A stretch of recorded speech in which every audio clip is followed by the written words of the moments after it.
তোমাদের এই যে কোর্সে যে এটা দুটো ভাগে ভাগ করে দিয়েছে, হ্যাঁ, একটা হচ্ছে বেসিক মেডিসিন আর একটা হচ্ছে এসেনশিয়াল ড্রাগ। বেসিক মেডিসিনের মধ্যে 1 নম্বরে আছে পাইরেক্সিয়া, 2 নম্বরে ম্যালেরিয়া, 3 নম্বরে টিউবারকুলোসিস, 4 নম্বরে eye infection, 5 breathlessness, 6 cough, 7 ear infection, 8 wound, 9 burn, আর একটা 10 নম্বর আছে। ঠিক আছে, আপাতত 9টা তোলা আছে। ঠিক আছে, আর ওষুধ করতে হবে মোটামুটি 21টা। এই নিয়ে এই সেক্টরটা তোমাদের করতে হবে। তার মধ্যে এগুলো হচ্ছে হাইপারপাইরেক্সিয়া একটা তোমাদের অংশ, এটা তোমাদের জানতে হবে। এইটা জানার আগে জানতে হবে ফিভার।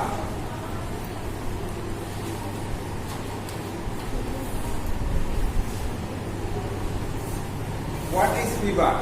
Fever বলতে আমরা জ্বর, শরীরের তাপমাত্রা যখন নর্মালের থেকে বেশি হয় তখন তাকে আমরা হচ্ছে জ্বর।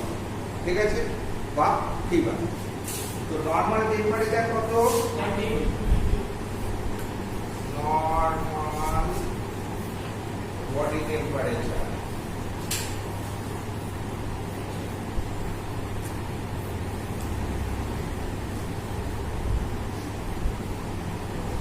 is 98.4 degree Fahrenheit. এটা হচ্ছে oral temperature. Normal body temperature বলতে গেলে আমাদের 3টে ভ্যালু করতে হবে। একটা হচ্ছে মুকেট, একটা হচ্ছে অ্যাক্সিলা। এটা কি বলা হয়? অ্যাক্সিলা, অর্থাৎ অ্যাক্সিলারি টেম্পারেচার। মুকেটটাকে কি বলি আমরা? Oral temperature. আর একটা হচ্ছে পায়খানার রাস্তা, তাকে হচ্ছে আমরা অ্যানাল টেম্পারেচার। ঠিক আছে, তো এটা হচ্ছে তোমার ওরাল টেম্পারেচার। এবার হচ্ছে অ্যাক্সিলারি টেম্পারেচার হচ্ছে 97.4 ডিগ্রি ফারেনহাইট। অ্যানাল টেম্পারেচার হচ্ছে 99.4 ডিগ্রি ফারেনহাইট। তাহলে এখান থেকে আমরা কি বুঝি? অ্যাক্সিলারি টেম্পারেচার যতটা হবে তার থেকে ওরাল টেম্পারেচার 1 ডিগ্রি বেশি। আবার অ্যানাল টেম্পারেচার তার থেকেও 1 ডিগ্রি বেশি। আবার যদি ওরাল টেম্পারেচারকে মাঝে রাখি, যে ওরাল টেম্পারেচার যত হবে অ্যাক্সিলারি টেম্পারেচার তার থেকে 1 ডিগ্রি কম হবে, আর অ্যানাল টেম্পারেচার তার থেকে 1 ডিগ্রি বেশি। ঠিক আছে, পরিষ্কার? এই বডি যে টেম্পারেচার আছে, এই টেম্পারেচারটা অ্যাকচুয়ালি আমাদের টেম্পারেচার রেগুলেশন যে ব্যাপার আছে, সেই টেম্পারেচার রেগুলেশন মেকানিজমের সাহায্যে আমাদের বডির টেম্পারেচারটা মেনটেন। বোঝা গেল? অলওয়েজ আমাদের বডির টেম্পারেচার কনস্ট্যান্টলি একটা বডি মেনটেন করে যায় একটা মেকানিজমের মাধ্যমে, যেখানে বিভিন্ন রিসেপ্টর আছে, টেম্পারেচার সেন্টার আছে, বিভিন্ন নাট আছে, বিভিন্ন ইনফ্লুয়েন্স আছে, বিভিন্ন হরমোনাল ইনফ্লুয়েন্স আছে। একটা মানে কম্পোজ, মানে কি বলবো, একটা জটিল প্রক্রিয়া। কিন্তু নর্মাল টেম্পারেচার এলিমিনেশন গুলো বডি কিছু প্রক্রিয়ার সাহায্যে কন্ট্রোল করে। যেমন ধরো প্রচন্ড হিটে আমাদের দেখবে বডি টেম্পারেচারটা নর্মাল রাখতে হবে, সেই জন্য দেখবে সোয়েট হয়। সোয়েট হলে পরে কি হবে? সেটা বাথরুম দিতে হবে। বাথরুম হওয়ার ফলে যে লিনটা লাগবে সে বডি থেকে নেবে।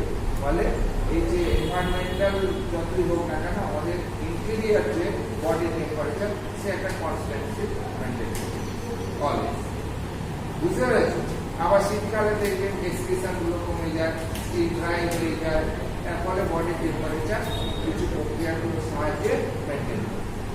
যদি কোনো কারণে এই বডি টেম্পারেচার নর্মাল থেকে বেড়ে যায়, অর্থাৎ 99 ডিগ্রি ফারেনহাইট থেকে বেড়ে যায়, অ্যাবোভ দ্য 99 ডিগ্রি ফারেনহাইট যখন হয়, তখন তাকে আমরা বলি ফিভার।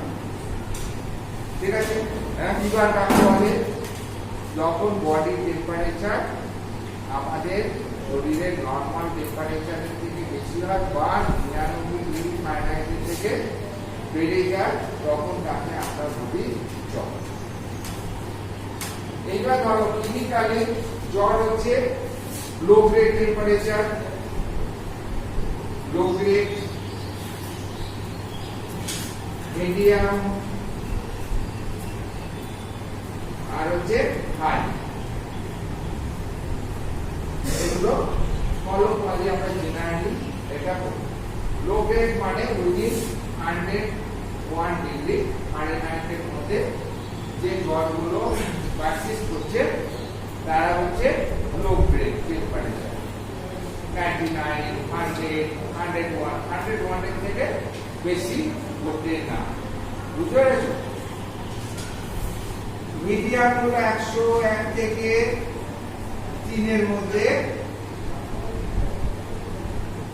101 ডিগ্রি ফারেনহাইট থেকে 103 ডিগ্রি ফারেনহাইটের মধ্যে যখন টেম্পারেচারটা বডি থাকে তখন তাকে বলছি মিডিয়াম। যখন 104 ডিগ্রি ফারেনহাইট অ্যাবভ হয়ে যাচ্ছে, that is high temperature, that is called high temperature. আর এই হাই টেম্পারেচারটাকে আমরা ভালো কথায় বলি হাইপার পারমিস। হাইপার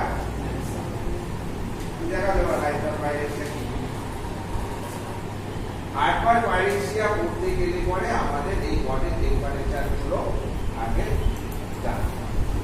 এইবার কিছু কিছু রোগ আছে যে রোগগুলোতে আমাদের বডি টেম্পারেচার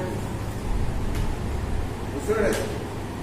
কি কি রোগ, কতগুলো রোগের নাম হলো যেখানে আমাদের বডি টেম্পারেচার বৃদ্ধি পায়?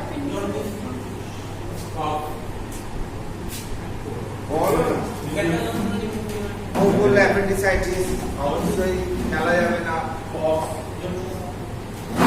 মানে কিছু ধরো সাইক্লিক্যাল ডিজিজ আছে যেখানে বাড়তে পারে, কিছু মেটাবলিক ডিসঅর্ডার গঠিত ব্যাপার আছে যেখানে বডি টেম্পারেচার বাড়তে পারে, আর কিছু ইনফেকশাস ডিজিজ আছে।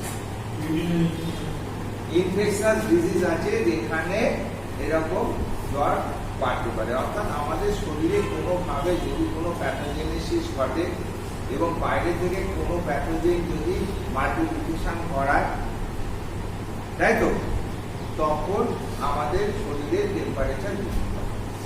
যেমন ধরো বাইরে থেকে কিছু ভাইরাস আছে যারা যদি আক্রমণ করে আমাদের শরীরে এবং আমাদের শরীর যদি সেই ভাইরাসগুলো দ্বারা এফেক্টেড হয়, অর্থাৎ এফেক্টেড হওয়া মানে কি রোগলেই হবে এমন কোনো কথা নেই। প্রতিটা প্যাথোজেন যদি প্যাথোলজিক্যাল স্টেটে গিয়ে না পৌঁছাতে পারে, তবে আমাদের শরীরের প্যাথোলজিকে সে চেঞ্জ করতে পারবে, মানে তৈরি করতে পারবে, মানে আমাদের বডির ফিজিওলজিকে সে চেঞ্জ করতে পারবে না, অর্থাৎ প্যাথোজেনেসিস ঘটাতে পারবে না যতক্ষণ না পর্যন্ত সে প্যাথোলজিক্যাল স্টেটে গিয়ে পৌঁছায়। জীবাণুগুলো সাধারণত আমাদের শরীরে ঢোকে এবং একটা রোগ কখন হয়, তিনটে পায়াতে যেমন একটা টুল দাঁড়িয়ে থাকতে পারে, সেই রকম আমাদের শরীরে রোগ হবে তিনখানা জিনিস যদি একসঙ্গে কোয়ানসাইড করে তখন।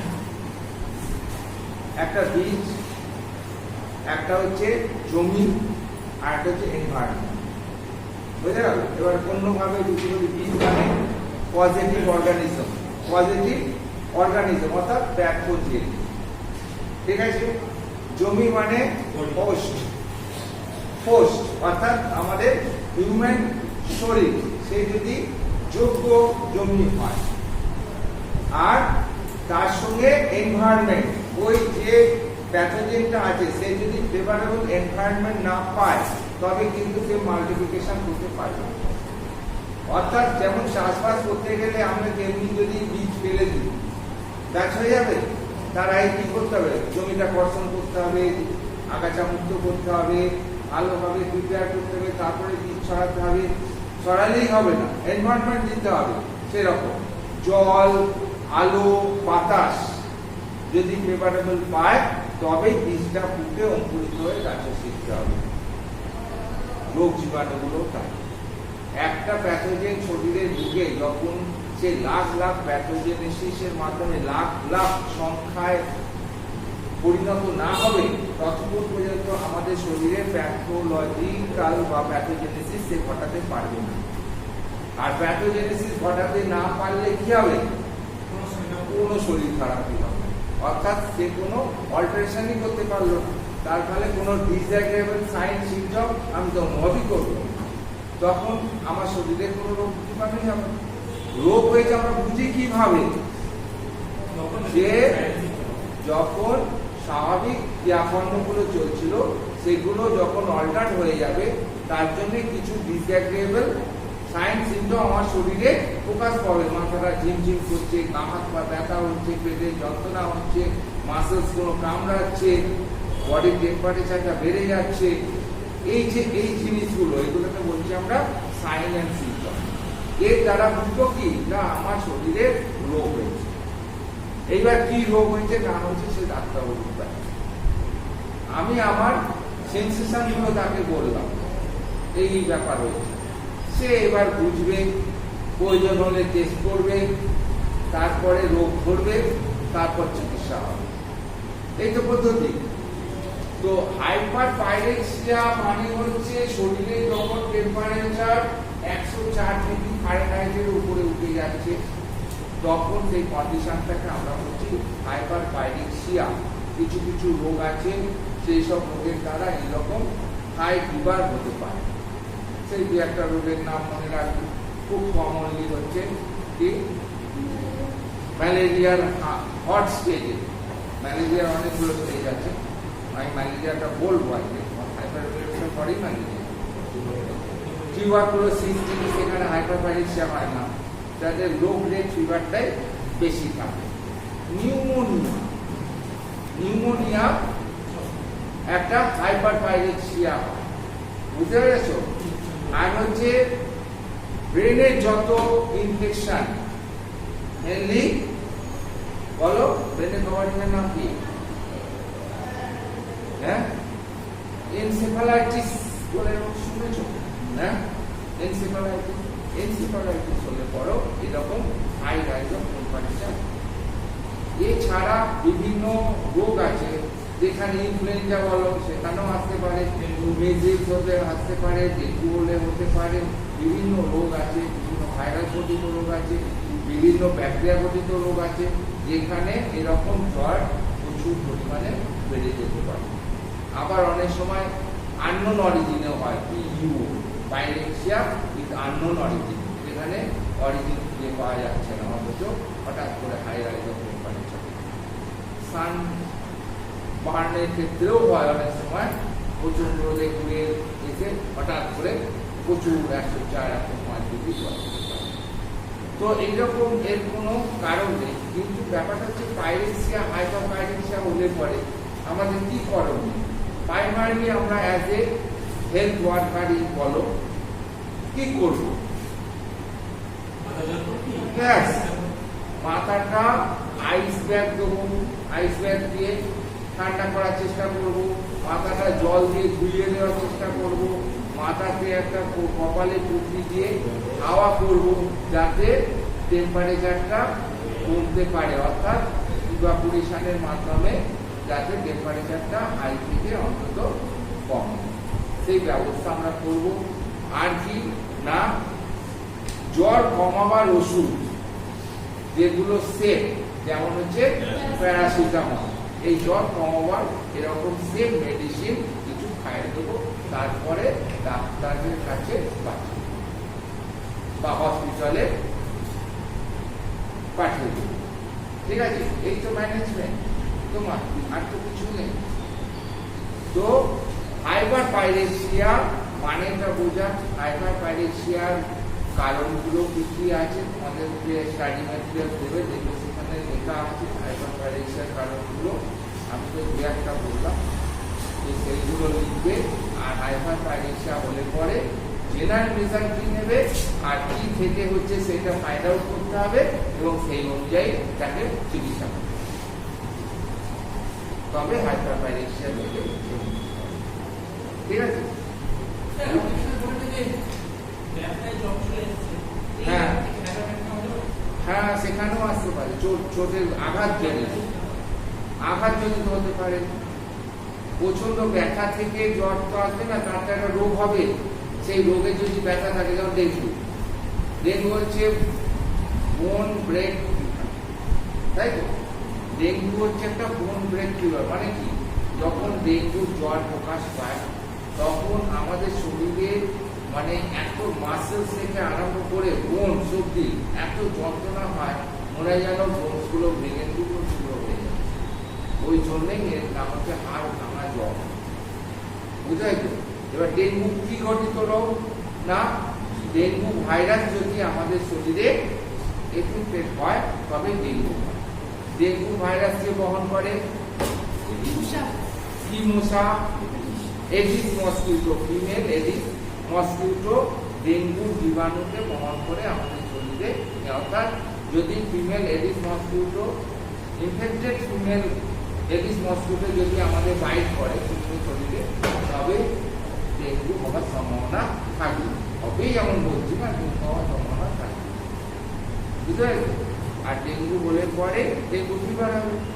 ডেঙ্গু ফিভার হলে পরে ওই রকম হাড় ভাঙা জ্বর দেখা দেবে, আস্তে আস্তে রোগা হয়ে যাবে, খুব শরীর দুর্বল হয়ে যাবে, নিউরোলজিক্যাল ম্যানিফেস্টেশন করতে পারে।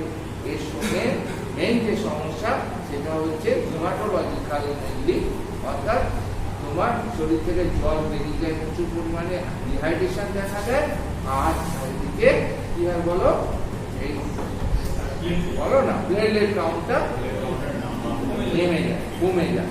প্লেটলেট কাউন্ট, প্লেটলেট মেনলি আমাদের বডি রক্তকে ভেসেলসের মধ্যে ধরে রাখতে সাহায্য করে এবং ভেসেলসের মধ্যে দিয়ে রক্তগুলো চলাচল করে। এইবার যদি প্লেটলেট কমে যায় তখন ভেসেলস থেকে রক্তগুলো ক্ষরিত হতে থাকে, অর্থাৎ রক্তক্ষরণ অর্থাৎ ব্লিডিং দেখতে পাওয়া যায়। তার ফলে রুগী অনেক সময় মারাও যায়। ঠিক আছে? তো আমাদের ডেঙ্গু আমাদের এক্ষেত্রে পড়াশোনার বিষয় নয়, পড়াশোনার বিষয় হচ্ছে হাইপারপ্যারেক্সিয়া। আর জ্বর সাধারণত তোমার মাপা হয় কিসের সাহায্যে? হ্যাঁ, থার্মোমিটারের সাহায্যে। তোমার হাতে থার্মোমিটার নেই, তুমি কিভাবে জ্বরটা মাপবে? পালস। মিনিটে 100 বলো, মিনিটে 100 যদি বিট করে তাহলে 100 মতো থাকে। হ্যাঁ, তারপর যদি 100 না থাকে, 110 থাকে যদি, বা 100 কম থাকে যদি,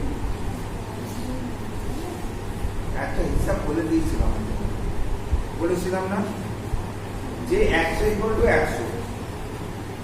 100 পালসের মানে তার বডি টেম্পারেচার 100 ডিগ্রি ফারেনহাইট। ঠিক আছে? এইবার 10টা পালস বৃদ্ধি পেলে শরীরের 1 ডিগ্রি ফারেনহাইট টেম্পারেচার বৃদ্ধি পায়। মনে থাকবে? 10টা পালস বৃদ্ধি পাওয়ার জন্য শরীরের টেম্পারেচার 1 ডিগ্রি ফারেনহাইট বৃদ্ধি পায়। তো 100 = 100। কারো যদি আমি 110 পাই, 101, কারো যদি 120 পাই, 102, কারো যদি 130 পাই, 103। তো এইরকম পালস থেকে আমরা বডির টেম্পারেচারের একটা অ্যাজম্পশন করতে পারি। বুঝতে পেরেছো? মানে 107 পেলে তোমাকে ওই ধরে নিতে হবে 101 মতো জ্বর। বুঝতে পেরেছো? বা 122 পেলে 102 মতো জ্বর আছে, এরকম তুমি একটা অ্যাজম্পশন করতে পারবে যদি থার্মোমিটার না। ঠিক আছে? এরপরে একটা আইটেম আছে তোমাদের, আচ্ছা টেম্পারেচার নিয়ে আপনি কি বলবেন? স্যার যে বলে যে কোনো বাচ্চাদের বলতে হবে বিভিন্ন কিছু কারণে বলে জ্বর আছে এটা কি অক্সিজেন কারণে? ওটা টক্সিনের জন্য।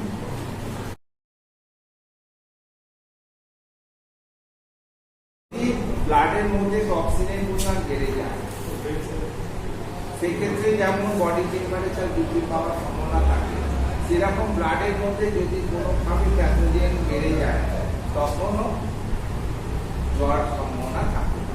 বুঝতে পেরেছো? না, অ্যান্টি অ্যালার্জি দেওয়া হচ্ছে যদি অ্যালার্জি ম্যানিফেস্টেশন থাকে। এই যে ইনসেক্ট, যত ইনসেক্ট গুলো আছে তাদের তো একটা বিষের একটা অ্যালার্জিক এফেক্ট আছে, সেই জন্যই যখন ইনসেক্ট কামড়ায় তখন জ্বরও আসে, জ্বরের সঙ্গে সেই জায়গাটা জ্বালা করে ফুলে ওঠে, অনেক সময় চুলকায়। তো সেই জায়গাটাকে রোধ করার জন্য আমরা অ্যান্টি অ্যালার্জিক ওষুধটা, তার সঙ্গে অ্যান্টিপাইরেটিক মানে যে সমস্ত ওষুধগুলো টেম্পারেচারকে কমাতে পারে, আমাদের বডির টেম্পারেচারকে কমাতে পারে, তাদেরকে আমরা বলি অ্যান্টিপাইরেটিক। অ্যানালজেসিক্স মানে যে সমস্ত ওষুধগুলো আমাদের শরীরে ব্যথা যন্ত্রণা কমাতে পারে তাদেরকে আমরা কি বলি? অ্যানালজেসিক্স। আর কি? অ্যান্টি ইনফ্লামেটরি অর্থাৎ যারা ইনফ্লামেশনকে কমাতে পারে, অর্থাৎ যে কোনো একটা জায়গায় কামড়া বা কোনো চোট লাগুক, তো সেইখানকার একটা প্রদাহ সৃষ্টি হয়। প্রদাহ সৃষ্টি হওয়ার জন্য তোমার বিভিন্ন ধরনের কেমিক্যাল ওখানে সিক্রেশন হয়, তো সেই কেমিক্যালগুলোকে ডিস্ট্রোব করার জন্য কিছু ওষুধ কাজ করে আমাদের শরীরে, সেগুলোকে আমরা বলি অ্যান্টি ইনফ্লামেটরি ড্রাগ। বুঝতে পেরেছ? তোমাদের এই কোর্সটাতে একটা সুবিধা হচ্ছে কি, এই প্র্যাকটিস অফ মেডিসিনের সঙ্গে এসেন্সিয়াল ড্রাগগুলো আছে, ঠিক আছে? অর্থাৎ আমাদের 21টা এই কোর্সে এই সেক্টরে আমরা 11টা ওই 10টা না 11টা মেডিসিনের অংশ করবো, যেখানে 1 নম্বর আছে হাইপারপাইরেক্সিয়া আমরা যা করছি, এবং সেখানে এরকম 11টা এরকম আইটেম করবো। সেই রকম এর সঙ্গে সহযোগী হিসাবে আমরা 22টা ওষুধ, 21টা না 22টা ওষুধ সম্বন্ধে একটু জ্ঞান লাভ করবো, এবং ওষুধগুলো খুবই ফলপ্রদ মেডিসিন, হ্যাঁ, যেগুলো তোমাদের লাগবে, ব্যবহার করা হয়, বুঝে গেল? তো হাইপারপাইরেক্সিয়া মানে হচ্ছে জ্বর যখন বাড়ছে তখন আমাদের যে ওষুধগুলো দিয়ে ওই জ্বরটাকে আমরা কমাবো, তখন তাকে বলবো অ্যান্টিপাইরেটিক। এইবার যে কোনো একটা কন্ডিশনে যখনই জ্বর ফর হবে দেখবে তার সঙ্গে যন্ত্রণাটা ওতপ্রোতভাবে জড়িয়ে আছে। সেই জন্যে আমরা এমন কিছু এজেন্ট দিই যেগুলো এইরকম 3টে ক্ষেত্রেই ব্যবহৃত হতে পারে, অর্থাৎ অ্যানালজেসিক হিসাবে ব্যবহার হবে, অ্যান্টিপাইরেটিক হিসাবে ব্যবহার হবে, অ্যান্টি ইনফ্লামেটরি হিসাবেও ব্যবহৃত হবে। বুঝে গেল? তো তোমাদের যে ওষুধগুলো দিয়েছে, প্রথম ওষুধ একটা আছে অ্যাসপিরিনও কিন্তু একটা ওষুধ, যেটা হচ্ছে তোমার জ্বর কমাতে পারে, যন্ত্রণা কমাতে পারে, কোথায় উপরে সামান্য কাজ আছে, কোথাও সামান্য পরিমাণে কমাতে পারে, কিন্তু মেনলি জ্বর আর ব্যথা এই দুটো এরা ডেফিনেটলি কমাতে পারে। অ্যাসপিরিন একটা ওষুধ আছে, কতটুকু কি লিখতে হবে সেটা আমি বলে দেবো, সেগুলো লেখা পড়া। এবার কোথায় কোথায় আমরা মাপি? মুখে মাপি, সেটাকে বলছি ওরাল টেম্পারেচার। অ্যাক্সিলাতে মাপি, সেটাকে বলছি আমরা অ্যাক্সিলারি টেম্পারেচার। আর হচ্ছে অ্যানাস দিয়ে মাপি, পায়খানার রাস্তা দিয়ে, তাকে বলছি আমরা অ্যানাল টেম্পারেচার। ফর্মুলা জানবে ওরাল টেম্পারেচার যা হবে অ্যাক্সিলারি টেম্পারেচার তার থেকে 1 ডিগ্রি কম হবে আর অ্যানাল টেম্পারেচার ওরাল টেম্পারেচারের থেকে 1 ডিগ্রি বেশি হবে। তো ওরাল টেম্পারেচার কত 98.4 ডিগ্রি ফারেনহাইট না বললে কিছু হবে না, কারণ টেম্পারেচার মাপার জন্য আরো অনেক স্কেল আছে, সেন্টিগ্রেড স্কেল আছে, ফারেনহাইট স্কেল আছে, আরো সব কিছু আছে। তো সেই জন্য আমরা যেটা ফারেনহাইট স্কেলে মাপছি, ডক্টর থার্মোমিটারটা ফারেনহাইট স্কেলের উপরেই করে উঠেছে, যদিও সেন্টিগ্রেড স্কেলের উপরেও থার্মোমিটার আছে, নেই কারণ, ঠিক আছে। কিন্তু জেনারেলি আমরা ফারেনহাইট টেম্পারেচারের সাহায্যে মাপি, স্কেলের সাহায্যে। সেই জন্য বডি টেম্পারেচারটা সবসময় ইউনিট, ঠিক আছে। যদি তুমি সেন্টিগ্রেডও বলো সেক্ষেত্রেও তোমাকে সেন্টিগ্রেড উল্লেখ করে দিতে হবে। 37 point something normal temperature 1 degree centigrade, 38 এর উপরে উল্লেখ করে সেটাকে আমরা ফিভার বলি।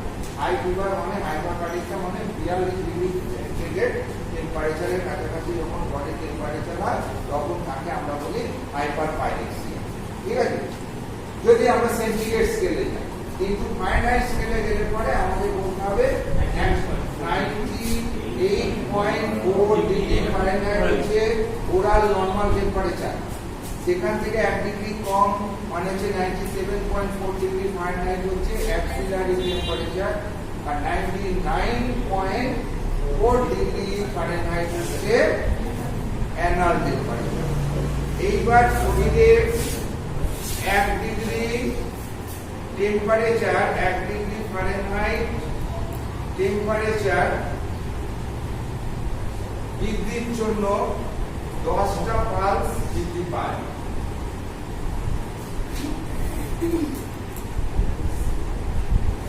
1 ডিগ্রি ফারেনহাইট টেম্পারেচার বৃদ্ধির জন্য 10টা পালস বৃদ্ধি পায় আমাদের শরীরে। সেই জন্য আমরা পালসের থেকেও টেম্পারেচারকে মাপতে পারি, ঠিক আছে। ব্রেডিকার্ডিয়া কি? ব্রেডিকার্ডিয়া ব্রেডিকার্ডিয়া আর ট্রেকিকার্ডিয়া। ব্রেডিকার্ডিয়া মানে হচ্ছে যখন পালস রেট কমে যায়, 60-এর নিচে নেমে যায়, তখন তাকে বলছি আমরা ব্রেডিকার্ডিয়া। এইবার বলবে পালসের কত? নরমাল পালসের কত? 72 পার মিনিট। রেঞ্জটা কত? 60 থেকে 80 পার মিনিট। এই দেখো, আমি বলেছিলাম তুমি যখন শোনোনি, এইখানে একটা ব্লাড ভেসেল হাতের মধ্যে দিয়ে যাচ্ছে, এইখানে একটা সিঙ্গেল ব্লাড ভেসেল আছে হাতে। এই ব্লাড ভেসেলটার নাম কি? এইখান থেকে এইখান থেকে এই অবধি যে একটা ব্লাড ভেসেলস আছে, এর নাম কি? ব্রেকিয়াল আর্টারি। ব্রেকিয়াল আর্টারি, অ্যাক্সিলারি আর্টারি, তারপরে যে অংশটা হচ্ছে ব্রেকিয়াল আর্টারি। ব্রেকিয়াল আর্টারি এখানে এসে দুটো ভাগে ভাগ হয়ে যাচ্ছে, এই বুড়ো আঙুলের দিকে একটা চলে যাচ্ছে, তের আঙুলের দিকে একটা চলে যাচ্ছে। এই বুড়ো আঙুলের দিকে যেটা যাচ্ছে এটা কি বলি? রেডিয়াল আর্টারি, যেখানে আমরা কি দেখি? পালস দেখি। সেই এই পালসটার নাম কি? Radial pulse. তবে এটা সোজা তার মানে এই যে আর্টারিটা গেছে, এই আর্টারির মধ্যে দিয়ে যখন হৃদস্পন্দনটা অনুভব করছি, কেমন অনুভব করতে শিখে দিয়েছিলাম একদিন, বুঝতে পারছি। এবং এইটা মিনিটে কতটা হচ্ছে, কবার হচ্ছে, সেটাকেই বলছি আমরা পালস রেট। এটা মিনিটে যতটা হচ্ছে তাকে বলছি আমরা পালস রেট, তাই তো। এইবার টেম্পারেচার বৃদ্ধি পেলে এই পালস রেটটা বৃদ্ধি পায়, বুঝে গেল? কতটা বৃদ্ধি পায় না, 10টা পালস বৃদ্ধি পাওয়ার জন্য 1 degree temperature, 1 degree Fahrenheit temperature বৃদ্ধি পায়। বা উল্টোভাবে বললে 1 ডিগ্রি ফারেনহাইট টেম্পারেচার বৃদ্ধির জন্য 10টা পালস বেড়ে যায়। মোটামুটি পালসের যদি 80 ধরি, 98 টেম্পারেচার, 80, 98, 90, 99, আরো 10 বাড়লে 100 100 তার মানে কি 100 যে 100 এইটা মনে রাখো 100 পালস যদি হয় পালস রেট যদি হয় PR 100 যদি হয় টেম্পারেচার হবে 100 ডিগ্রি ফারেনহাইট বুঝা গেল এইটা হিসাবটা মনে রাখো 100 ডিগ্রি টেম্পারেচার আছে মানে আমার এখানে যে অংশটা দাঁড়িয়ে 10 সেকেন্ড ধরে ওটাকে কাউন্ট করে তাহলে 10 এ যদি 15টা হয় এই হিসেবে ইনপুট না ওটা তো আলাদা কথা 15টা তাহলে আমি 1 মিনিট ধরে দেখতে পুরো একদিকে কথা আসছে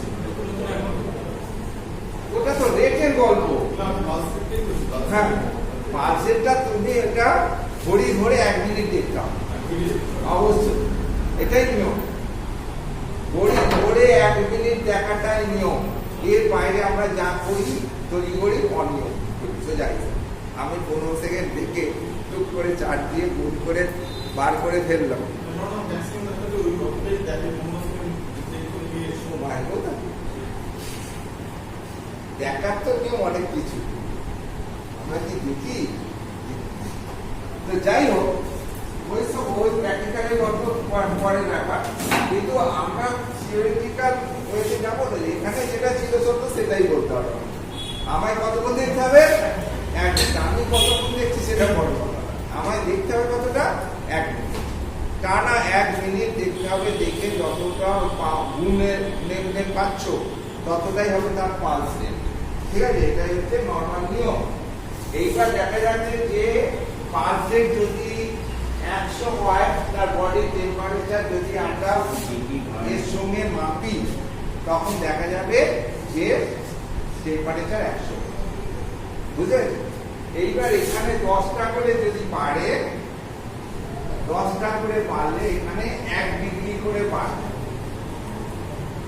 বুঝতে পারছো পালসের যদি 10টা বাড়ে টেম্পারেচার 1 ডিগ্রি তার মানে কারো পালসে যদি হাতে পাই আমি 140 তার মানে তার টেম্পারেচার প্রায় 104 ডিগ্রি ফারেনহাইট মানে হাইপার পাইরেক্স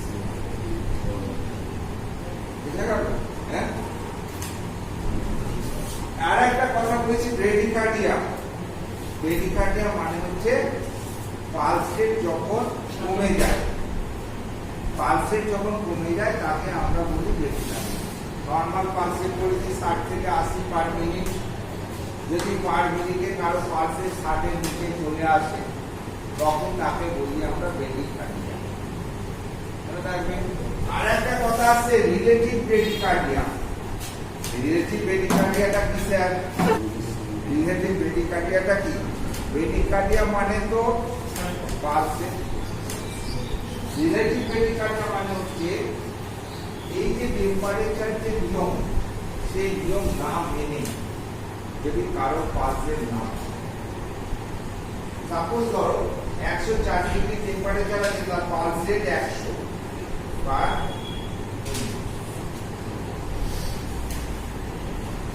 104 টেম্পারেচার হলে পালস রেট কত হওয়া উচিত ছিল 140 পার মিনিট কিন্তু 104 টেম্পারেচার 104 ডিগ্রি ফারেনহাইট টেম্পারেচার অথচ তার পালস রেট হচ্ছে PR হচ্ছে 100 এইরকম যখন relation to temperature in relation to temperature pulse যতটা বাড়ার কথা যখন বাড়ছে না তখনই তাকে আমরা বলছি রিলেটিভ ব্রেডিকার্ডিয়া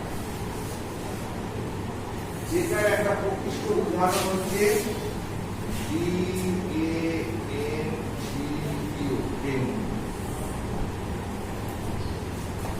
ডেঙ্গু জ্বরে এরকম রিলেটিভ ব্রেডিকার্ডিয়া দেখতে পাওয়া যায় এটা একটা প্যাথোজনিক সাইন বুঝতে পেরেছো আর ব্লাড যদি দেখি ব্লাডের মধ্যে আমরা কি লেভেলটা কম দেখতে পাবো প্লেটলেট কাউন্টটা কম দেখতে পাবো এই দুটো জিনিস দেখে আমরা বলে দিতে পারি আর সাইন সিম্পটম যদি দেখি সেখান থেকে আমরা বলে দিতে পারি ডেঙ্গু তার জন্য 1,000 টাকা খরচা করে টেস্ট না করলেও হবে। একটা গরিব লোক সে পাচ্ছে না, তখন আমি কিভাবে তাকে এগোবো?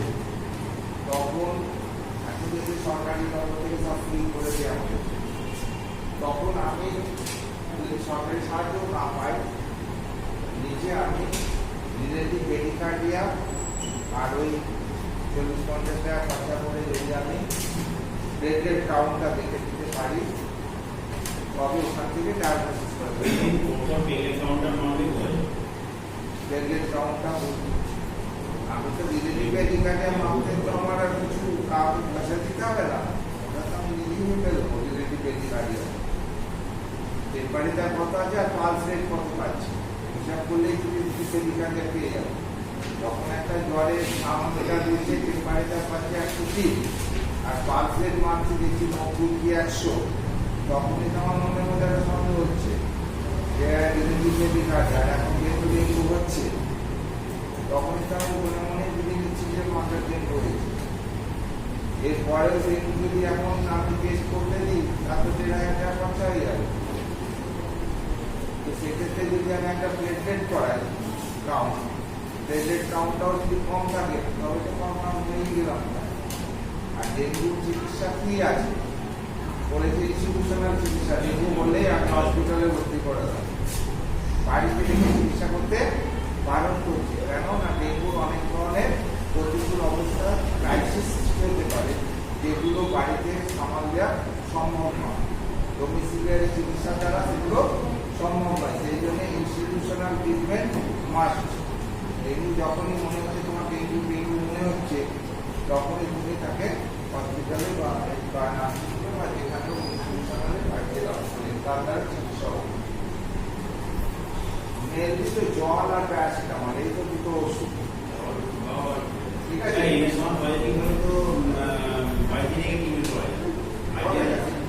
করা যায়, সে তো না বললেও মানে আরো ভাই হলেও কোনো কিছু নেই, কিন্তু কিছু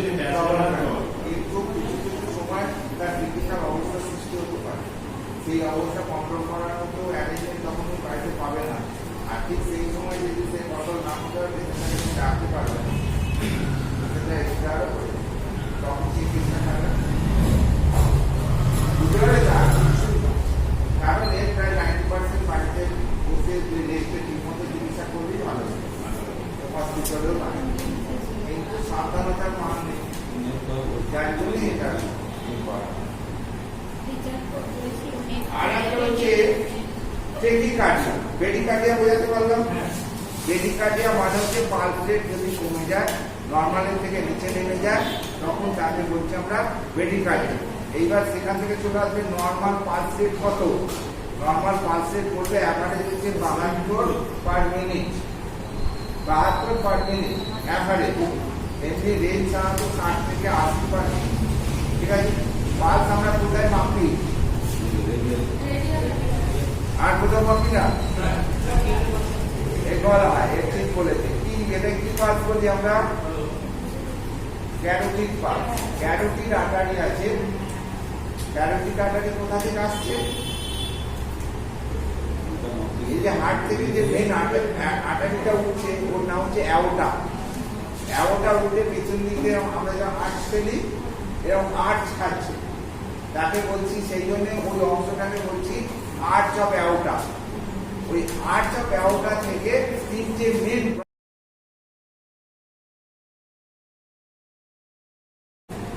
এইভাবে যখন ছবির মতো মুখস্থ রাখতে হবে। আমাদের শরীরে হাড়টা ঠিক এইরকম, বুঝতে পেরেছো? শরীরের হাড়টা এরকম ডায়াফ্রামের উপরে আছে, এরকম ডায়াফ্রামের বসে আছে। এটা এপেক্স, এটা বেস, এটা বলি বেস, এটা বলি এপেক্স। এইখানে যে পিঠটা পাই বাইরের থেকে, ঠিক ইন্টারকস্টাল বেস, তাকে বলি আমরা এপেক্স পিঠ। বুঝতে পেরেছো? এইখান থেকে এই যে পিঠটা হচ্ছে তোমার লেফট ভেন্ট্রিকল, এটা রাইট ভেন্ট্রিকল, এটা রাইট অ্যাক্সিয়াম। লেফট ভেন্ট্রিকল থেকে একটা অ্যাওর্টা এরকম সোজা বেরিয়ে এরকম আর্চ কে নিচে নেমে আসে, হাতের ভিতর দিয়ে ডায়াফ্রামকে বের করে এই অ্যাবডোমেনে চলে আসে। এইটাকে হচ্ছে আর্চার আউটা। এর এখান থেকে তিনটে ব্রাঞ্চ, মেইন ব্রাঞ্চ বেরোয়। একটা নাম লেগ সাবক্লেভিয়ান, একটা হচ্ছে লেগ ক্যারোটিড। এই লেগ সাবক্লেভিয়ান কোথায় যাচ্ছে? এইখান থেকে এইখানে হাট, এখানে হাট, এখান থেকে এখানে অব্দি এলো লেগ সাবক্লেভিয়ান। অ্যাক্সিলার থেকে ঘুরে গেল অ্যাক্সিলার, ঘুরে এইখান থেকে বেরিয়ে এলো, এটাকে বলছি কি ব্রেকিয়াল। ব্রেকিয়াল এসে এখানে এসে দুটো ভাগ হলো, এদিকে রেডিয়াল, এদিকে আর্ম। ঠিক আছে, এই অব্দি যাবো। তারপরে আবার আরো বিভিন্ন ভাগ আছে। তো এইটা হচ্ছে, আর এইটা হচ্ছে লেফট কমন ক্যারোটিড। এইখান থেকে এইখান থেকে এইখান থেকে এইখান থেকে ব্রেনে সাপ্লাই দিচ্ছে। এবার এই যে মাসেলসটা দেখতে পাচ্ছ, হাত কেরম ভাষা আছে, এদিকে একটা আছে, এদিকে একটা আছে। এই মাসেলটার নাম কি? স্টার্নোক্লিওডোমাস্টয়েড। এটা কি স্টার্নাম, এটা ক্ল্যাভিকল। এই মাসেলটার এইদিকে স্টার্নাম আর ক্ল্যাভিকল এখানে মিশেছে। আর এইখানে যে ম্যাস্টয়েড প্রসেস আছে, এই ম্যাস্টয়েড প্রসেসে গিয়ে ইনসার্ট করছে। সেই জন্য এই মাসেলসটার নাম হচ্ছে স্টার্নোক্লিওডোমাস্টয়েড মাসেলস। তিনটে হাড়ের নাম দিয়ে এই মাসেলসটার নাম হচ্ছে। এরা হাড়টা আমাদের এদিকে ঘোরাতে সাহায্য করছে। এই মাসেলসটার তোমার বর্ডার দিয়ে, ইন্টেরিয়র বর্ডার দিয়ে ক্যারোটিড আর্টারিটা উঠছে। সেটা এখানে তুমি হাত দাও, একটা পালস পাবে, বিগ করে একটা দেখবে হাতে ঠেকছে। এটাকে বলছি আমরা ক্যারোটিড পালস। বুঝতে পেরেছো? একটু এদিক ওদিক করে নাও, দেখতে পাবে একটা পালস। নাহলে দুনিতে এরকম হবেই না। এই জায়গায় সব সব করে হাতে এই আঙুলের উপরেই লাগবে, এরকম হবে। দেখো এখানে দ্যাট ইজ ক্যারোটিড পালস। এইদিকে ক্যারোটিড যেটা লেফট সাইডে ডাইরেক্ট, লেফট সাইডেরটা ডাইরেক্ট আর্চার থেকে উঠছে। আর রাইট সাইডে কি হচ্ছে? রাইট সাইডে এখানে একটা কমন ভেসেল বেরোচ্ছে, তাকে বলতে আমরা ইউনোমিনেট। এই কি হচ্ছে? দুটো ভাগে ভাগ হচ্ছে, এদিকে চলে যাচ্ছে রাইট সাবক্লেভিয়ান আর এই রাইট ক্যারোটিড বলার সাইডে। বুঝতে পেরেছো? এই হচ্ছে আমাদের রক্তবিজ্ঞানের মানে ভেসেলস গুলোর ভাগ। এই আর্চ অফ অ্যাওর্টা যখন এখান থেকে হার্ট গ্রাম বিট হচ্ছে, এর রক্তটা এই পথ দিয়ে এসে এই দিয়ে এই নিচে নেমে যাচ্ছে, আর এই পথগুলো দিয়ে উপরের দিকে চলে যাচ্ছে। বুঝে গেল? তো একে যখন আমরা কোন সিঙ্গেল আর্টারি পাচ্ছি, এটা ব্রেকিয়াল আর্টারি। এই ব্রেকিয়াল আর্টারি আমরা যে পালস কি বলে প্রেসার করে মাপছি, যে ব্রেকিয়াল আর্টারিতে যে প্রেসারে রক্তটা এখান থেকে বয়ে যাচ্ছে, বাইরে থেকে আমি যদি রক্তটায় প্রেসার ক্রিয়েট করি, তবে রক্ত চলাচলটা বন্ধ হয়ে যাবে। রক্ত চলাচলটা বন্ধ হয়ে যাবে। আর এই যে ভেতরে রক্ত চলাচলটা বন্ধ করার জন্য বাইরে থেকে যার সাহায্যে আমরা চাপ দিচ্ছি, সেটা হচ্ছে কাপ। এই কাপের মধ্যে একটা রবারের বেলুন আছে, ওই বেলুনের মধ্যে আমরা প্রেসার দিচ্ছি।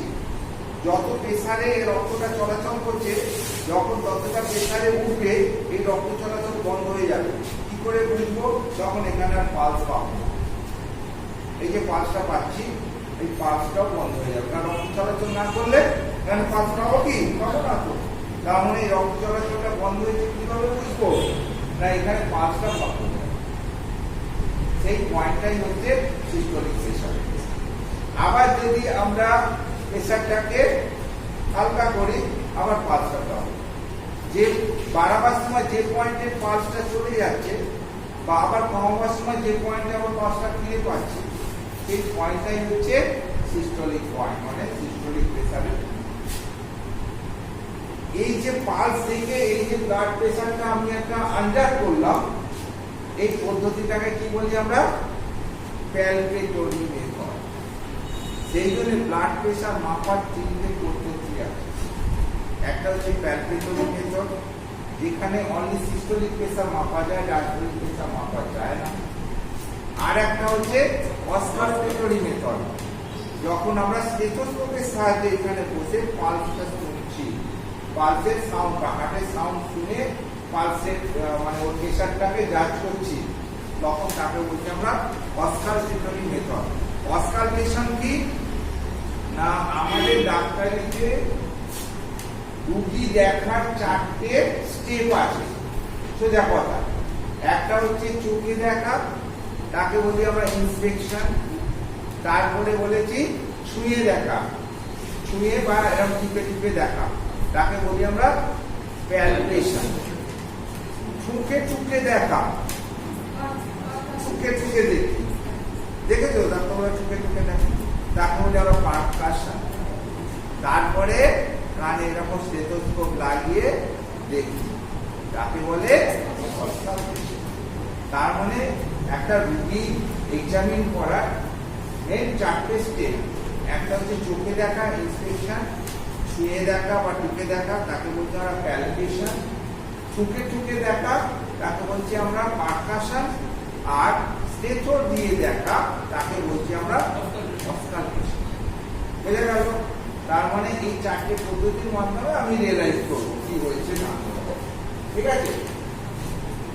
তো এদিকে মোটামুটি হাইপারপাইরেসিয়াটা সম্বন্ধে তোমরা জ্ঞান লাভ করে ফেলবে। এইবার হচ্ছে কি ম্যালেরিয়া। What is malaria? তুমি কি বলবে? Plasmodium infection. প্লাজমোডিয়াম বলে একটা প্যারাসাইট আছে, মেনলি প্রোটোজোয়া। এই প্লাজমোডিয়াম প্রোটোজোয়া স্পোরোজয়েড ক্লাসের অন্তর্ভুক্ত।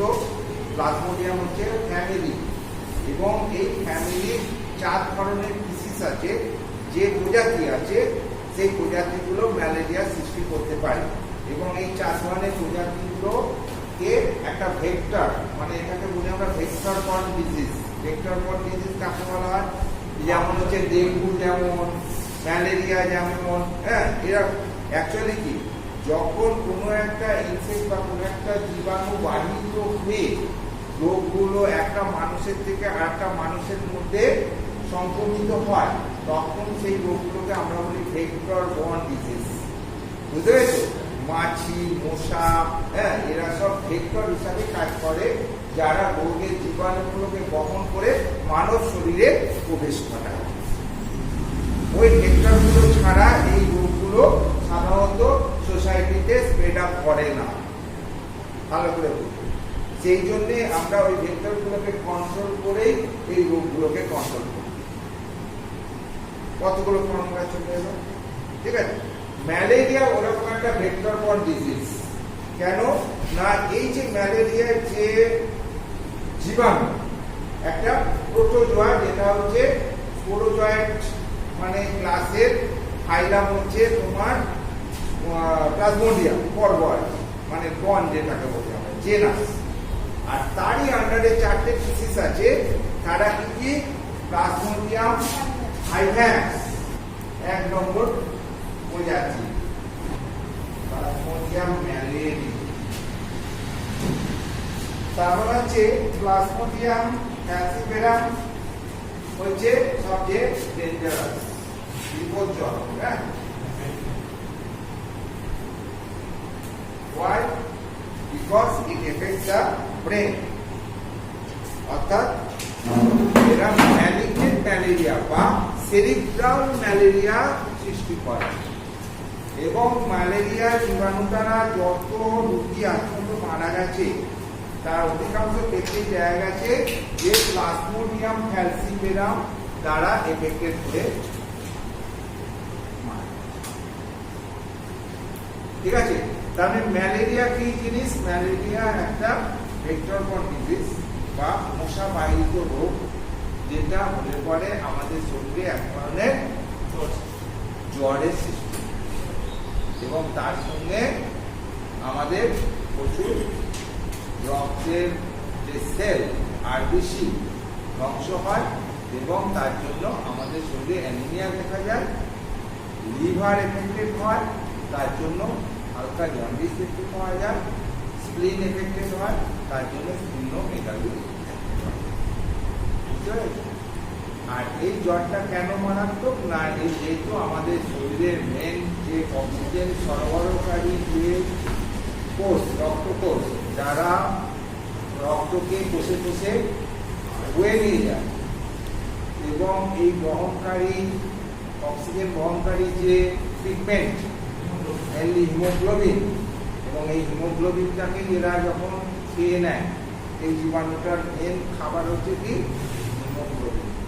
যেমন টিউবারকুলোসিসে বলেছিলাম জীবাণুগুলো স্পঞ্জিপায়ানকাইমাগুলোকে পছন্দ করে, সেরকম ম্যালেরিয়ার জীবাণুগুলো আরবিসির মধ্যে যে হিমোগ্লোবিনটা আছে সেই হিমোগ্লোবিনটা ওদের প্রিয় খাদ্য।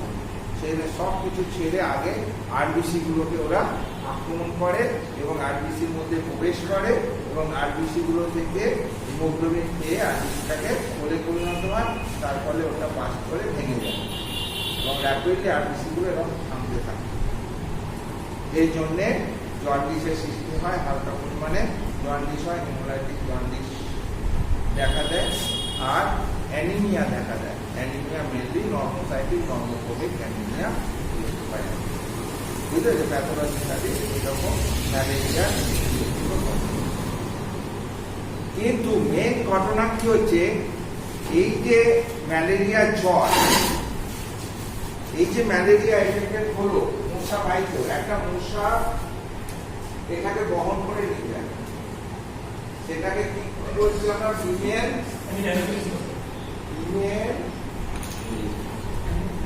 অ্যানোফিলিস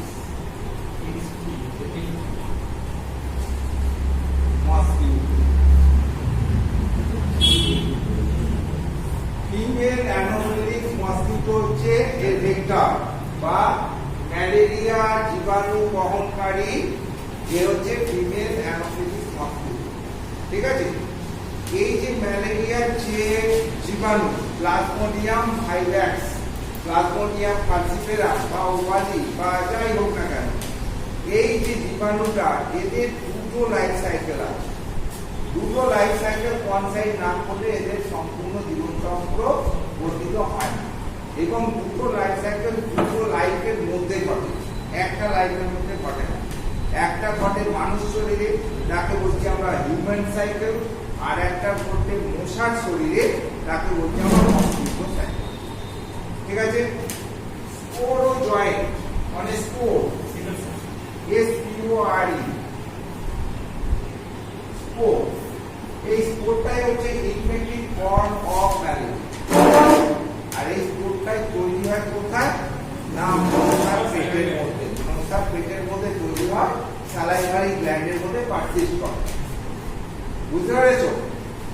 এই স্পোর যদি কারো শরীরে মশা কামড়াবার সময় ঢুকিয়ে দেয়, স্পোরোজয়েন্টটা বলতে স্পোরোজয়েন্ট, এই স্পোরোজয়েন্টটা যদি মশা যখন কামড়াবার সময় যদি কারো ব্লাডের মধ্যে সংক্রমিত হয়ে যায়, তবেই ম্যালেরিয়া অর্থাৎ এই স্পোরটা গিয়ে কি হবে না লিভারে বসাবে, লিভারে গিয়ে এরা মাল্টিপ্লিকেশন ঘটাবে এবং অসংখ্য স্পোর থেকে তোমার কি হবে সিজয়েন্ট তৈরি হবে এবং তার মধ্যে অসংখ্য মেরোজয়েন্ট থাকবে। এক একটা সিজয়েন্ট যখন বাস করবে, পিল পিল করে মেরোজয়েন্ট গুলো ব্লাডের মধ্যে রিলিজ করবে, করে এবার ব্লাডের মধ্যে গিয়ে সাঁতার কেটে সব আরবিসি গুলোকে সাক্ষাৎ করবে, আর আরবিসির মধ্যে প্রবেশ করবে, করে এবার তোমার হিমোগ্লোবিনটা খেয়ে বেঁচে থাকবে। বুঝতে পেরেছো? এই হচ্ছে ভূমিকা।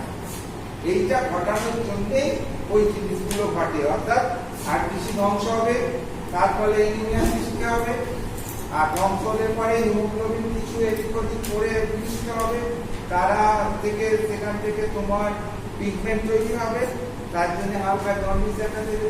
লিভারে যেহেতু ইনিশিয়াল এফেকশনটা ঘটছে, সেই জন্য লিভারে কোথাও দেখা দেবে, আর তার সঙ্গে তাদেরকে সেন্সিটিভিটি এবার যে স্প্লিন যেহেতু একটা লিম্ফ গ্ল্যান্ড, যে কোনো জিনিস, যে কোনো আক্রমণ, যে কোনো জীবাণুর আক্রমণ যখন ঘটে, আমাদের শরীরের লিম্ফ গ্ল্যান্ডগুলো তাদের বিরুদ্ধে একটা ইমিউনিটি গ্রো করার জন্য ইনভলভ হয়ে পড়ে।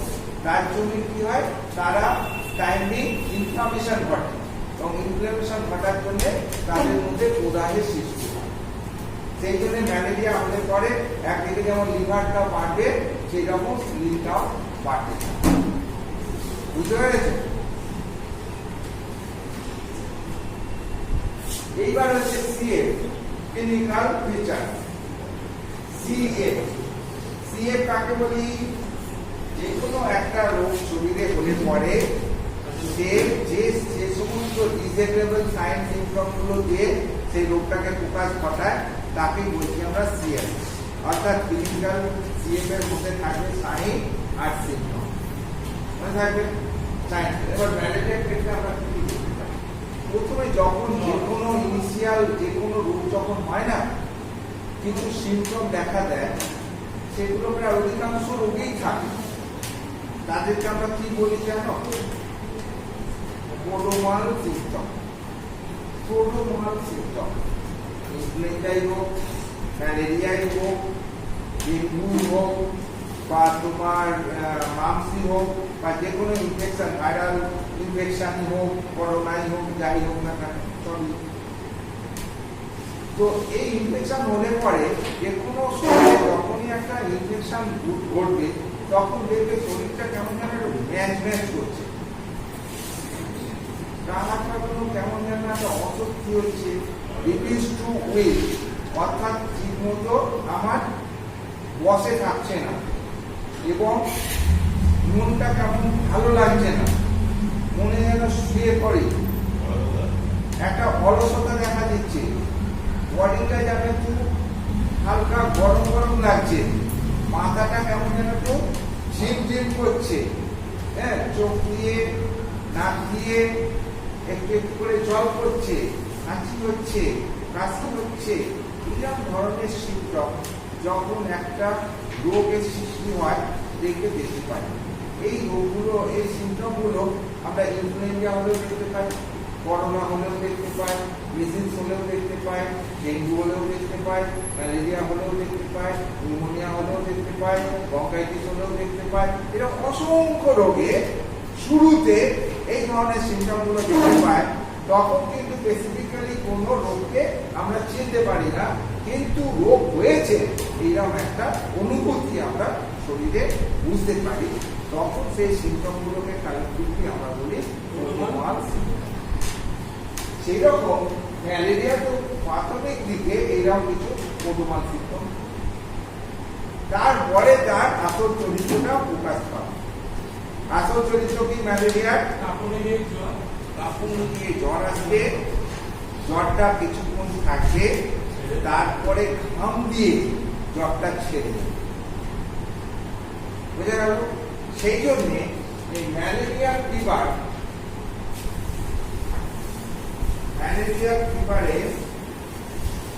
তার আগে ফিভার যখন করিয়েছিলাম একটু বলে দিলাম। ফিভার কয় প্রকার ওইটা বলতে গিয়ে আমি ভুলে গেছি। ফিভারটা বলতে গিয়ে আমি ভুলে গেছি। ফিভার অপকারটা আগে বলা হয়, ওইটা বলে নেওয়া উচিত ছিল। ফিভারটা বলেছি কাকে বলে, অনেক কিছু বললাম, হাইপারপাইরেসিয়া। ফিভার অ্যাকচুয়ালি কতবার? ফিভার হচ্ছে সাধারণত তিন প্রকার। একটা হচ্ছে রেমিটেন্ট,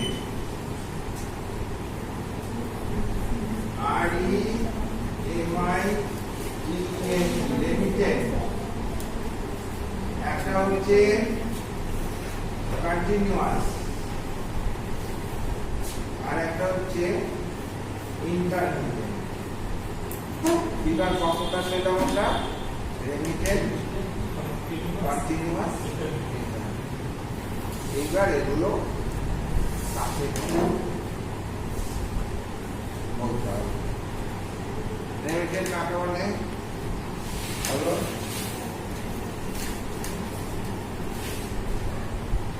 সেটা কি লিখলে? Intermittent, INTERMITTENT, intermittent. ঠিক আছে?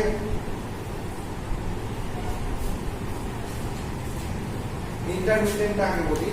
যেহেতু আমরা ম্যালেরিয়া পড়াচ্ছি, ম্যালেরিয়ার জ্বরের চরিত্রটা হচ্ছে এই ইন্টারমিটেন্ট। সেগুলো পরে আসবে। ম্যালেরিয়া তো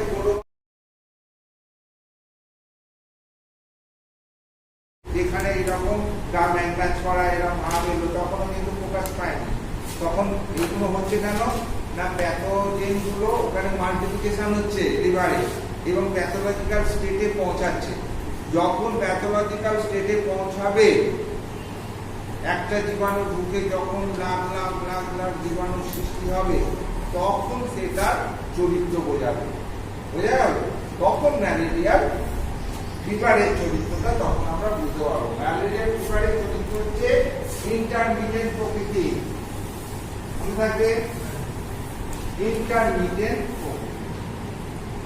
আমি যদি একটা গ্রাফ তৈরি করি, গ্রাফ করেছে তো অঙ্কে দুটো অ্যাক্সিস থাকে, x অক্ষ y অক্ষ। তো এই অক্ষ বরাবর আমি যদি টেম্পারেচারটাকে রাখি,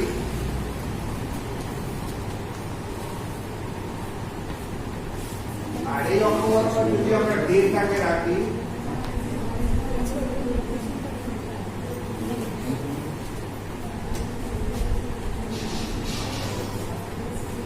day 1, day 2, day 3, day 4, day 5, day 6, day 7.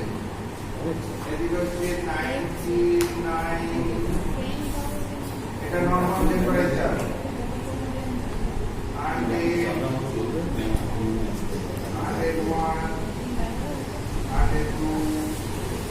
103, 104, 105। এরা হচ্ছে টেম্পারেচার ডিগ্রি ফারেনহাইট।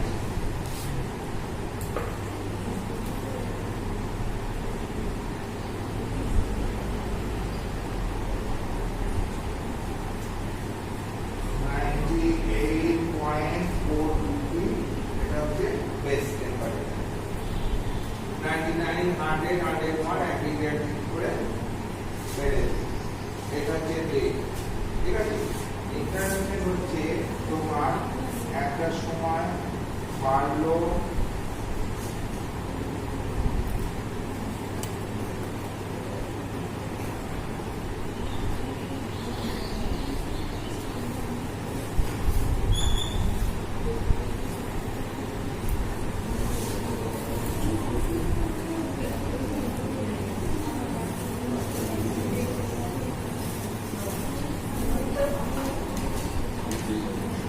হঠাৎ করে এরকম দুপুরের দিকে খুব কাঁপুনি দিয়ে ঝড়টা এলো, প্রচন্ড শীত করছে, একটা কম্বল, দুটো কম্বল, তিনটে কম্বলেও সেই শীত যাচ্ছে না, চাপাটা চাইছে, চাপাও দিচ্ছে, সে কাঁপুনি থামছে না। এরকম প্রায় 45 মিনিট থেকে 1 ঘন্টা 1.5 ঘন্টা বুঝছো জ্বরটা শুরু। তারপরে গরম বোধ হল, শরীরে গরম বোধ হচ্ছে, সমস্ত কভার জন্য চাপিয়েছে টপ, তো all the cover is showing, ফেলে দিল। টেম্পারেচারটা তখন শুরু হয়েছিল 99, 101, পুরো করে বেড়ে 104-এ চলে গেল।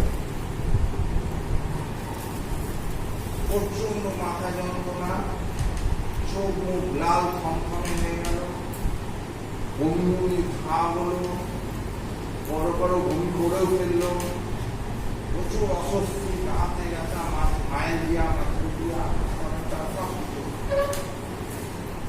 2 ঘন্টা মতো। তারপরে হালকা হালকা ঘাম দেখা দিল কপালে, তারপর মুখ ভিজে গেল, গা ভিজে গেল, ফুল করে ঘাম চালানো করলো। টেম্পারেচারটা 104 হয়েছিল, আস্তে আস্তে আস্তে আস্তে 2 ঘন্টার মধ্যে এই নর্মাল জায়গায় পৌঁছে, একবারে নর্মাল কেস।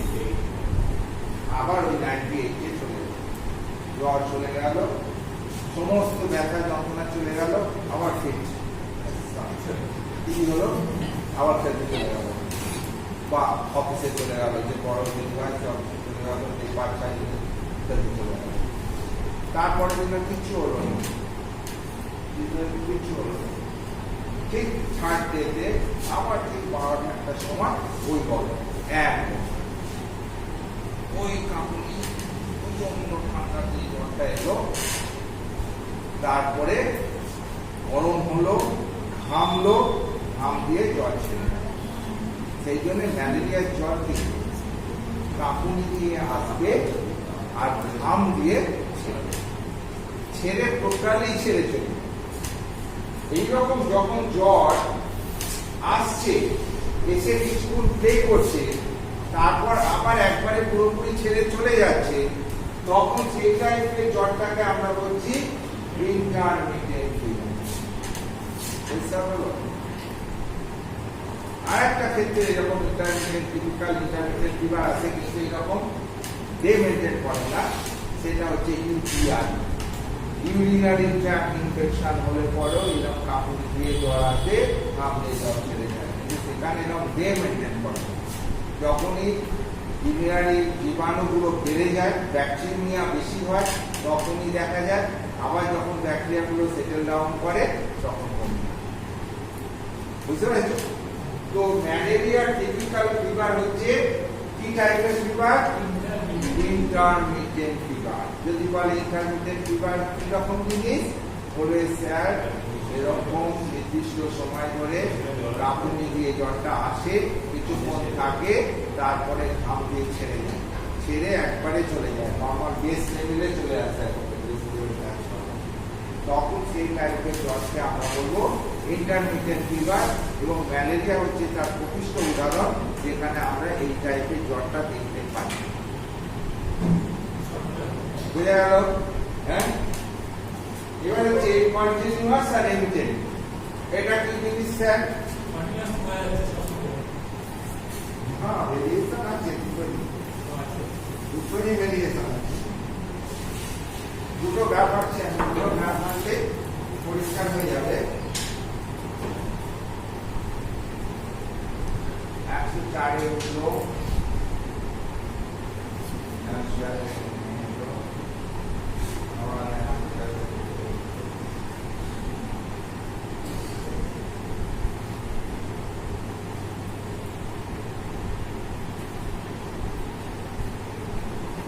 এইরকম যখন আমি গ্রাফিক চিত্র পাবো, অর্থাৎ জ্বরটা যখন তোমার ওঠানামাটা মোর দ্যান 2 ডিগ্রি ফারেনহাইট হচ্ছে, জ্বর আসছে আবার নেমে যাচ্ছে, কিন্তু কখনোই নর্মাল বেস লেভেল টাচ হচ্ছে না, জ্বর থাকছেই একটা পার্সিস্ট করে যাচ্ছে, জ্বর কখনো নর্মাল জায়গায় একবারে ছেড়ে চলে যায়। জ্বর আছে 104 এ উঠলো, আবার কিছুক্ষণ বাদে নেমে আবার 101 এ চলে এলো, আবার কিছুক্ষণ বাদে 105 এ উঠে গেল, আবার নেমে 100 তে চলে এলো, আবার উঠলো। অর্থাৎ এই যে জ্বর ছেড়ে একবারও যাচ্ছে না, কিন্তু জ্বরের যে ফ্ল্যাকচুয়েশন, ওঠা নামা যখন মোর দ্যান 2 ডিগ্রি ফারেনহাইট হচ্ছে, তখন তাকে আমরা বলছি remittent fever.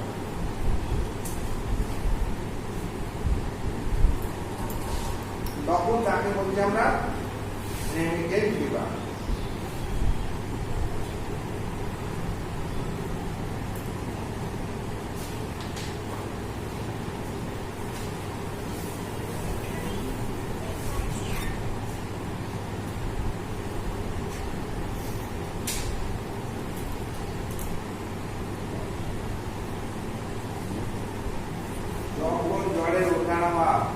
Less than 2 degree Fahrenheit, less than 2 degree Fahrenheit, continuous থাকে 104, 103, 102, আবার 104, 103, 2.5, 103, 120।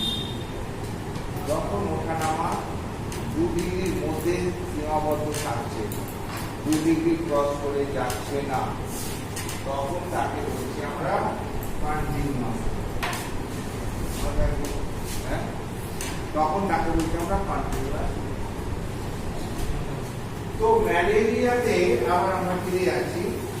ম্যালেরিয়াতে আমরা যে ক্লিনিক্যাল ফিচার সিএফটা দেখতে পাচ্ছি, সেখানে দেখছি জ্বর একটা প্রধান চরিত্র, যেখানে জ্বরের ক্যারেক্টার দাঁড়াচ্ছে, হ্যাঁ, intermediate type of fever, মানে জ্বরটা আসছে উঠছে একবারে ছেড়ে চলে যাচ্ছে, আবার আসছে না, তারপরে আবার আসছে উঠছে, মানে intermediate type of fever থাকবে। তার সঙ্গে তার যে সমস্ত সাইন সিম্পটমগুলো থাকে, যেমন যখন জ্বরটা আসছে তখন প্রচন্ড শিরশির করবে, কাঁপুনি দেবে, সেই জন্য পেশেন্ট সবসময় ব্ল্যাঙ্কেট চাইবে, কভার চাইবে, এবং একটা জন্য 3-4টি করে কভার দিয়ে তার কাঁপুনিকে রোধ করা যাবে না। এরকম 40-50 মিনিট থাকার পরে রোগীর 1 ঘন্টা থাকার পরে গরম দুধ হবে, তখন সে ব্ল্যাঙ্কেটগুলো ছুঁড়ে ফেলে দেবে। তারপরে তার টেম্পারেচারটা হুড় করে বৃদ্ধি পাবে, 101-2 থেকে বেড়ে একবারে 104-এ চলে যাবে। যখন শুরুতে এসেছিল 101-1.5 এরকম ছিল, কিন্তু খুব শীত করছিল, কাঁপুনি দিচ্ছিল, এবং এটা 1 ঘন্টা পরে দেখা যাচ্ছে উল্টো চলেছিল, গরম দিচ্ছে এবং টেম্পারেচারটা 104-5-এ চলে গেছে, হাই রাইজ অফ টেম্পারেচার, অর্থাৎ হাইপারথাইরয়েডিক্সিয়াতে চলে যাচ্ছে। আর তার সঙ্গে তার শারীরিক যে অস্বস্তিগুলো অনেক গুণ বেড়ে যাচ্ছে। অর্থাৎ হাই ফিভারে যে সমস্ত সাইন সিম্পটমগুলো সাধারণত রোগীদের মধ্যে আমরা দেখতে পাই, কি দেখতে পাই? Throbbing of the carotid, redness of the face, হ্যাঁ, মুখটা লাল থমথমে হয়ে যায়, সব ক্যারোটিড আটারিগুলো দপদপ করে, মাথা প্রচন্ড যন্ত্রণা হয়, টন করে হয়ে যায়, মাথা ছিঁড়ে চলে যাবে, তার সঙ্গে চোখগুলো লাল হয়ে যাবে, তার সঙ্গে বমি ভাব পাবে, গা হাতে একটা অস্বস্তি দেখা দেবে, কেউ বমি করে ফেলবে, এইরকম টাইপের সিমটম ওই সময় ডিসঅ্যাগ্রিয়েবল সিমটমগুলো সে অনুভব করবে। এইরকম 1-1.5 ঘন্টা থাকার পরে তার শরীরে ঘাম দেখা দেবে, এবং ঘাম প্রথমে কপালে দেখা দেয়, তারপর মুখ, তারপর সারা শরীর টুলটুল করে ঘামে ভিজে যায়। আর তার সঙ্গে সাইন সিমটমগুলো আস্তে আস্তে কমতে থাকে, যত সাইন সিমটমগুলো ছিল, আর তার সঙ্গে জ্বরটাও আস্তে আস্তে নামতে থাকে। 1-1.5 ঘন্টার মধ্যে জ্বরটা আবার স্বাভাবিক টেম্পারেচারে চলে আসে। এই হচ্ছে একটা ম্যালেরিয়ার ফিচার্স চরিত্র। এইটা দেখে তোমরা চিনতে পেরে যাবে এই জ্বরটা ম্যালেরিয়ার ফিচার। ক্লিনিক্যাল ফিচার সিরাপ দিলে এর সঙ্গে হেমাটোলজিক্যালি কিছু চেঞ্জ দেখা দেবে। যদি আমরা এই সময় ব্লাড রিপোর্ট করি, সেখানে যদি আমরা thick film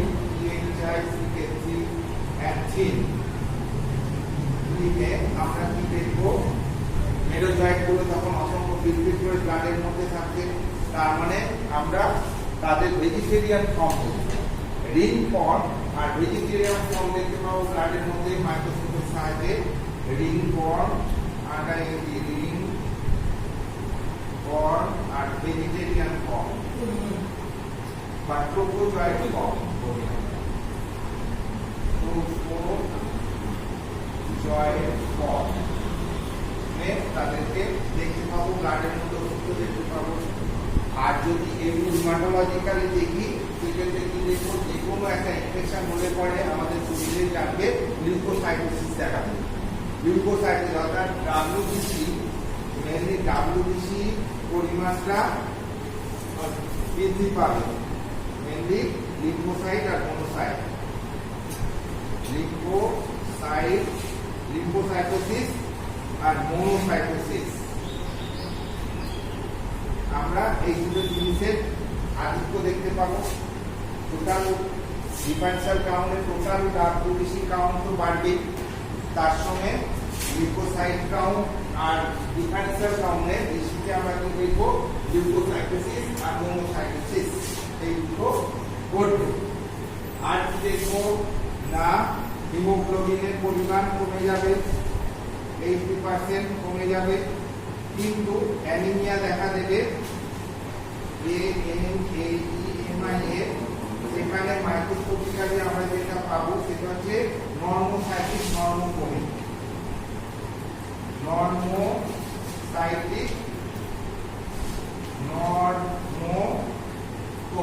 type of anaemia আমরা দেখতে পাবো।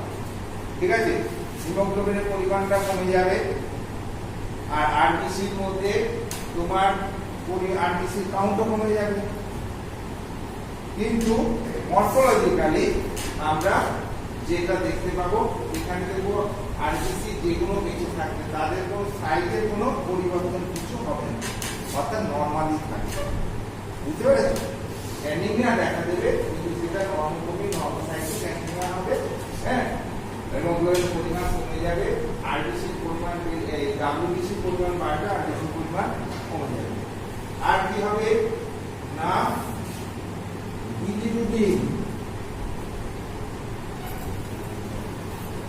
বিলিরুবিনের পরিমাণটা একটু বৃদ্ধি পাবে, কারণ হিমোগ্লোবিন ডিগ্রেডেশন হচ্ছে, সেখান থেকে তোমার ডেরিভেটিভ প্রোডাক্ট অর্থাৎ বিলিরুবিন তার পরিমাণও বাড়বে, অর্থাৎ ব্লাডের মধ্যে পিকচারে আমরা বিলিরুবিন লেভেলকে বেশি দেখতে পাবো।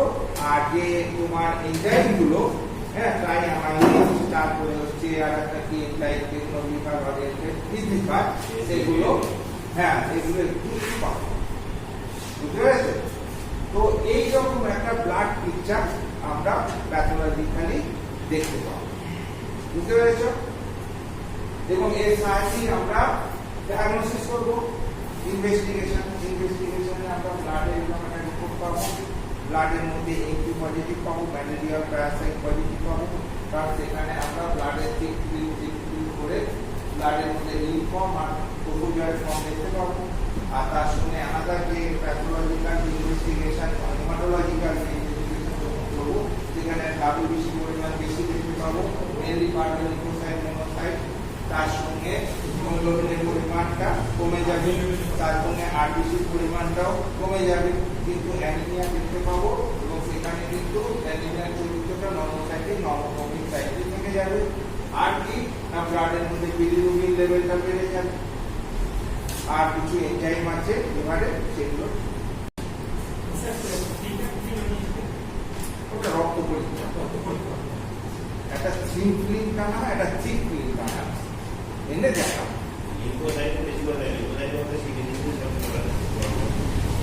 হলো এইবার হচ্ছে তোমার ম্যানেজমেন্টের মধ্যে অ্যান্টিম্যালেরিয়াল ড্রাগ দেবে, আর সেক্ষেত্রে রিসার্চিফিকেশন করবে এবং নর্মাল যে অ্যাক্সেসরি ব্যাপারগুলো আছে সেগুলো অর্থাৎ রেস্ট, বেড রেস্ট দিতেই হবে।